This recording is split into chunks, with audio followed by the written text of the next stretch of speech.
The wheat that got soaked in the flood has been stewing for 12 days now. Inside, it's already fermenting, getting super hot, like 50 or 60 centigrade degrees. It's got this strong smell like fermented wine or something. Thousands of pounds of grain just gone.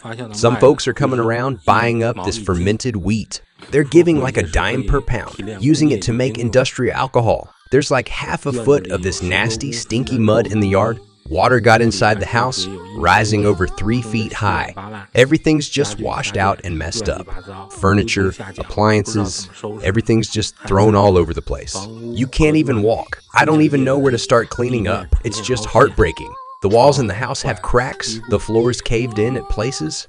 The bed's broken, the wardrobe's ruined, and the fridge is totally trashed. The kitchen floor has sunk in about a foot. In the video, a woman is showing the injuries on her legs. She explains that they had to wade through thick mud to get back home. The wounds on her legs were caused by toxic substances in the dirty water. The flood severely affected their home. The water level rose above their rooftop. Everything inside, from large household appliances to a single piece of paper, was not salvaged. Now that the floodwaters have receded, their home is filled with a smelly, foul mud sludge that is at least 30 centimeters deep. The heavy rains brought by Typhoon Doksuri caused massive floods in the North China region, leaving behind widespread devastation. Videos contrasting the before and after of the affected areas evoke deep feelings of sorrow. This is Yeshanpo in Laishui County, Baoding City, Hebei Province. After the floodwaters receded, the ground was left covered in silt. Following this, the village of Fushankou in Laishui County has turned into a vast lake, with crops submerged by the floodwaters. According to mainland media reports, due to the heavy rainfall, 15 townships and 284 villages in Laishui County of Baoding, Hebei were affected. The entirety of the Yanshanpo scenic area suffered damage, with most bridges washed away, roads cut off, and both communication and electricity interrupted. All the merchants at Dashi Bridge in Juruju, Hebei, got hit. Feels like every shop has lost at least hundreds of thousands. Their veggies, fruits, furniture, you name it, all turned to trash overnight. That includes the used cars along National Highway 107. And the furniture mall at Dongbianpo and all the factories in the area. These businesses took a massive hit. After living through this flood, I truly understand when they say floods are ruthless. They turn happy homes into places of immense grief in just moments. Wiping away savings some folks took decades to build up. In the northeastern region of China, in Harbin City, Heilongjiang Province, affected residents are currently cleaning up their flood-damaged homes. Comparing before and after images of the Wuchang City Juishan Reservoir in Harbin, the floodwaters rose rapidly. The once grassy area was inundated with flood levels almost reaching the level of the roads. Post-flooding in the North China region, the statistics detailing the extent of the damage are emerging. Official Chinese data indicate that, as of midnight on August 8, the floods affected 1.29 million people in Beijing alone, with 59,000 houses collapsing and another 147,000 sustaining serious damage. 33 people died primarily from drowning or due to building collapses, with an additional 5 people sacrificing their lives during rescue efforts. 15 people remain missing. Crops suffered damage across an area of 36,000 acres, and significant damage was done to some water facilities and mountain infrastructure. Moreover, the severely hit Fanshan district saw damage to 60,000 houses, over 6,300 cars submerged, and the district's 32,000 acres of farmland were completely inundated, with 5,300 acres yielding no harvest. Hebei Province, tasked with relieving the capital's floodwaters, also suffered significantly. According to Reuters, nearly 5% of Hebei's 74.2 million residents were affected by the floods. Over 40,000 houses were washed away, and around 2 million residents were displaced. The direct economic loss amounted to 95.8 billion yuan, approximately 13.3 billion USD. However, the most severely affected area in Hebei, such as Zhouzhou and Baizhou, and provinces in the northeast like Heilongjiang and Jilin, have yet to release damage statistics. Analysts suggest that given the suspicion of official underreporting and whitewashing of the disaster, The outside world may never truly know the number of casualties from this flood. The sudden release of floodwaters by Chinese authorities without prior warning led to many unable to evacuate in time, ultimately costing them their lives. Ms. Zhang, a resident in Laishui County in Hebei, stated, "Due to the unannounced release of floodwaters in Laishui County, countless lives, both human and livestock, were lost. Many people died in the mountains and many people perished on the plains." Ms. Zhang shared that in Shiting town alone, 9 individuals were swept away by the floods. In the Banchen village of Shiting town, a family of 3 went on a trip to Yeshanpo and never returned, she lamented. In Chujiamo village of Shiting town, Zhao Weilian, a woman in her 60s, along with 3 generations of her family, totaling 6 people, set out by car from their village in the early hours of August 1st. Intending to seek shelter from the rain in the county town. Zhao Wenlian's elder daughter was with her 2 girls, while her younger daughter had her son with her. Tragically, the only road from the village to the county town was submerged in floodwaters. In a flash, their vehicle was engulfed by the waters. Their bodies have yet to be found. According to Reuters, a carpenter surnamed Zhu from Zhuozhou City in Hebei remarked, "We received no evacuation notice whatsoever." His home was inundated by floodwaters reaching a depth of 4 meters, 13 feet, resulting in damages worth more than 300,000 yuan. The entire external steel frame of his house was washed away, and all the furniture, tools, and machinery on the ground floor were lost. The foundation of the house also collapsed. Many residents believe that the government's decision on July 31st to redirect floodwaters from the Baoding City Overflow Reservoir in so-called retention areas exacerbated the local flooding. 2 of these retention areas were located in Zhuozhou. According to China's flood control laws, these regions may include low-lying residential areas. The law stipulates that residents from flood retention areas are entitled to compensation with 70% of their property damage. Several Zhuozhou residents mentioned that they had submitted damage reports to local officials but have yet to receive a response concerning compensation.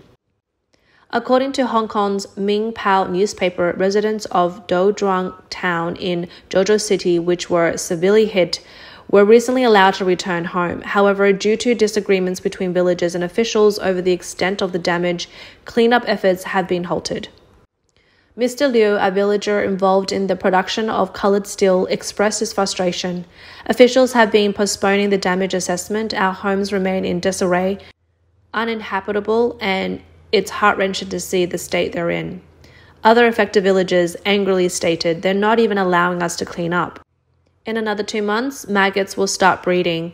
Houses are collapsing and no one's attending to it. Trash litters the street, yet no one's clearing it. How long do we have to wait? The longer it takes, the greater the damage." Flooding began in Zhuozhou, Hebei at the end of July and has persisted for half a month. After the floods, Ms. Zhang, a tofu vendor, found that the 1,500 kilograms, 3,300 pounds of soybeans she used for making tofu had been soaked and had grown moldy. Flies swarmed inside her house, making it hard to even find a place to step. All her tofu-making tools had rusted from being submerged in floodwaters. However, Ms. Zhang couldn't clean or dispose of these items. "The government hasn't assessed the damage yet. If I throw these away, I doubt anyone will compensate for them," she said. In addition to 2 rooms she used for tofu making, the main structure of her house was also severely damaged. Rebuilding the house would cost at least 300,000 yuan.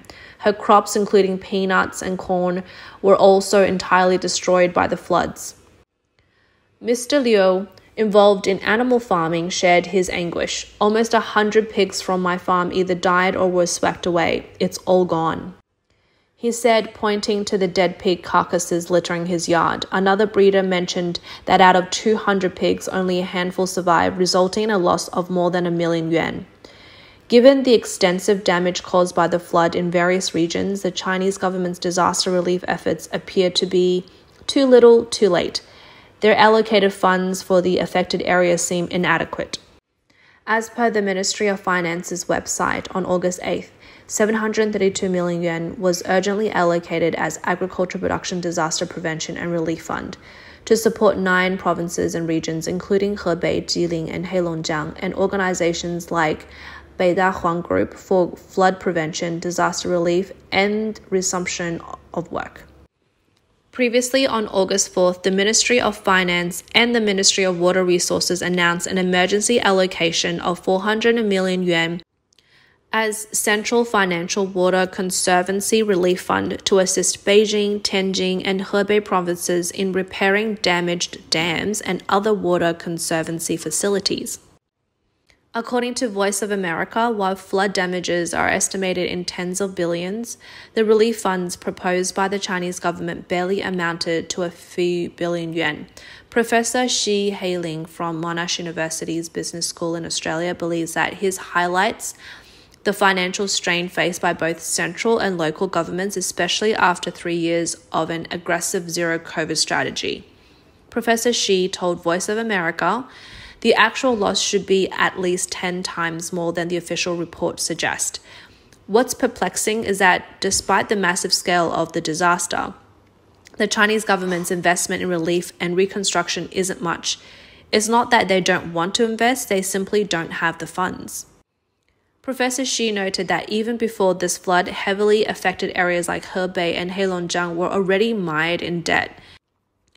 As an example, data from China Bond Information Network, reported by the paper in February, revealed that Hebei's province's local debt reached 103 billion yuan, topping the nation.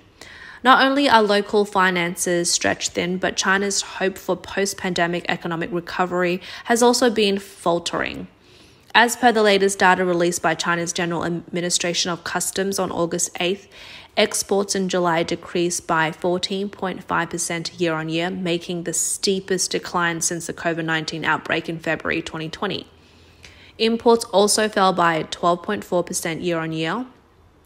Moreover, the National Bureau of Statistics recently announced that the Manufacturing Purchasing Managers Index PMI for July was only 49.3, marking the 4th consecutive month it remained below the 50 boom bust line. Professor Shi Heiling analyzed that at a time when China's economic recovery is struggling, this flooding disaster has only exacerbated the situation. Given the government's lack of real-time subsidies, the journey for the disaster-stricken residents to rebuild their homes and for the businesses to resume operations will inevitably be more prolonged, which may further weaken the purchasing power of Chinese consumers. Although the data on the damage caused by the disaster is not transparent, Professor Shi believes that the additional impact on the Chinese economy due to the flooding might lead to long-term setbacks. Wang Guochen, a research assistant at the Chunhua Institution for Economic Research in Taipei, shares a similar view. He noted that the flood was inundated many areas traditionally regarded as China's granaries. For example, Wuchang City in Heilongjiang Province, famous for producing top-quality rice, has seen 3,300 hectares of fertile land submerged. This disaster will undoubtedly challenge China's emphasis on food security over the past few years, especially regarding the quality and preparedness of its grain reserves. Furthermore, while the Chinese government has been actively encouraging rural youths who failed to find jobs in the cities to return to their hometowns this year, the flood has severely impacted local finances and agriculture, making the path of return for these youth difficult. Wang Guochen told Voice of America in relation to the issue of youth unemployment, which has been discussed continuously since the beginning of the year, there has been hopes for these young individuals to return to rural areas. However, with the financial difficulties arising at the village-town level and even at the county level, I believe that whether it's disaster relief or overall employment, it presents a significant challenge for mainland China's finances. Regarding the damage from the flood, Wang Weiluo, a hydrology expert based in Germany, is quite pessimistic. In a previous interview with Voice of America, he estimated that the Chinese government had invested 80 billion yuan to restore an ancient town near Zhouzhou in Hebei. Now, with the town being washed away, the loss amounts to 80 billion yuan. To rebuild it would likely require a similar investment. Wang Weiluo also pointed out that China invested a total of 1 trillion yuan last year in the construction of water conservancy facilities. If some of these facilities were destroyed by the flood or deemed ineffective by the CCP government, they might consider investing another trillion yuan in the future. However, whether the central finances can support such a scale of post-disaster reconstruction remains to be seen.